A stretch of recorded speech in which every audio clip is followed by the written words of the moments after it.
देखेंगे पूर्ण संख्याओं में भाग की संक्रिया के प्रगुण। तो यहां पर बहुत सारे प्रगुण दिए हैं। संवरक प्रगुण है पहले। संवरक प्रगुण कहता है कि अगर हम दो कोई पूर्ण संख्याएं लें और उनका भाग करें तो जो भागफल है वो भी एक पूर्ण संख्या आनी चाहिए। तो हम इसको चेक करके देखेंगे कि भाग की संक्रिया संवरक है या नहीं पूर्ण संख्याओं के लिए। तो भाग की संक्रिया संवरक नहीं है। अभी हम इसे जांच के भी देख लेंगे। शून्य से पूर्ण संख्याओं में भाग का परीक्षण और पूर्ण संख्याओं में एक से भाग का परीक्षण।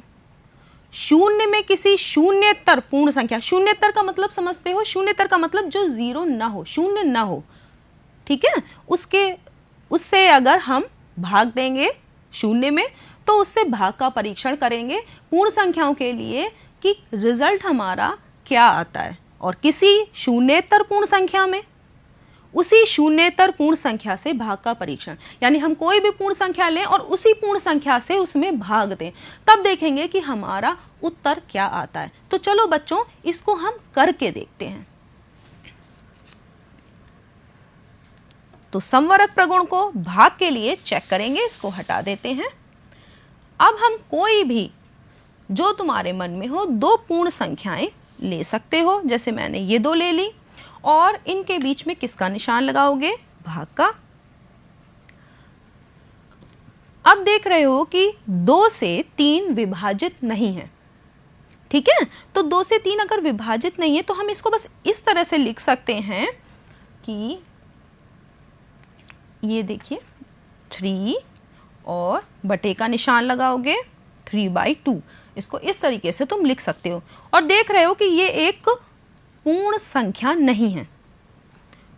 तो हर बार जब हम एक पूर्ण संख्या को दूसरी पूर्ण संख्या से विभाजित कर रहे हैं, करेंगे जब भी करेंगे, तो हर बार हमें एक पूर्ण संख्या प्राप्त नहीं होगी और जो कि होनी चाहिए। इसलिए जो भाग की संक्रिया है वो पूर्ण संख्याओं में संवरक नहीं है, इस नियम को फॉलो नहीं करती। ये संवरक प्रगुण सत्य नहीं है। अब आगे देखते हैं दूसरा कौन सा प्रगुण है कि शून्य से पूर्ण संख्या में भाग दो। तो कोई भी हम पूर्ण संख्या ले लेते हैं और इसमें किससे भाग देंगे? 0 से।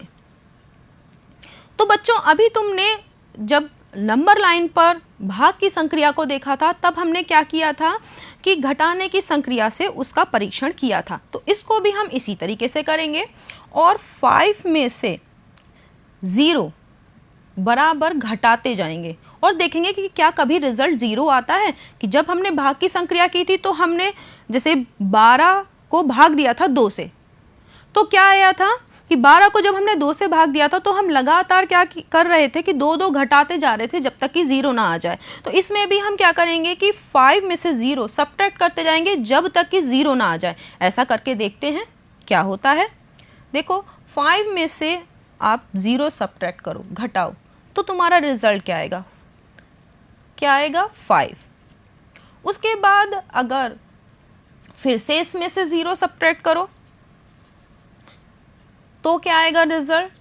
तब भी देख रहे हो कि तुम्हारा क्या आएगा? 5। इस तरीके से हम लगातार करते चले जाएं, कभी भी हमें 0 प्राप्त नहीं होगा।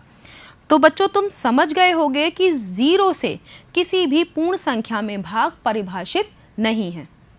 अब अगर हम क्या करें कि यदि कोई पूर्ण संख्या लें और उसमें 1 से भाग दे, तो 0 की जगह हम क्या कर देंगे? हम कर देंगे 1। तो क्या आएगा? अगर 5 में हम 1 से भाग दें तो कितनी बार ले जाएंगे? 5 बार ही। तो ये हमारा रिजल्ट क्या आएगा? वही पूर्ण संख्या आएगी, ठीक है। तो ये भी 1 से भाग का परीक्षण में क्या होगा कि अगर किसी भी पूर्ण संख्या को 1 से अगर हम भाग देते हैं तो भागफल वही पूर्ण संख्या आएगी। और अगर 0 में किसी हम पूर्ण संख्या से भाग दें तो हमेशा क्या आएगा? 0 ही आएगा, क्योंकि 5 को 0 टाइम्स मल्टीप्लाई करेंगे 0 ही आएगा। अब अगर हम किसी पूर्ण संख्या में उसी पूर्ण संख्या से भाग दें तो क्या करेंगे? 5 को 5 से ही डिवाइड करेंगे। तो 5 को 5 से जब डिवाइड करोगे तो तुम्हारा रिजल्ट क्या आएगा, एक ही बार तो ले जाओगे, यहाँ पे रिजल्ट आ जाएगा 1। यानी किसी भी पूर्ण संख्या को उसी पूर्ण संख्या से अगर हम भाग दें तो भागफल हमारा क्या आता है, 1 आता है हमेशा। ठीक है, तो तुम ने सारे भाग संक्रिया के और गुणन संक्रिया के प्रगुण को सीख लिया है।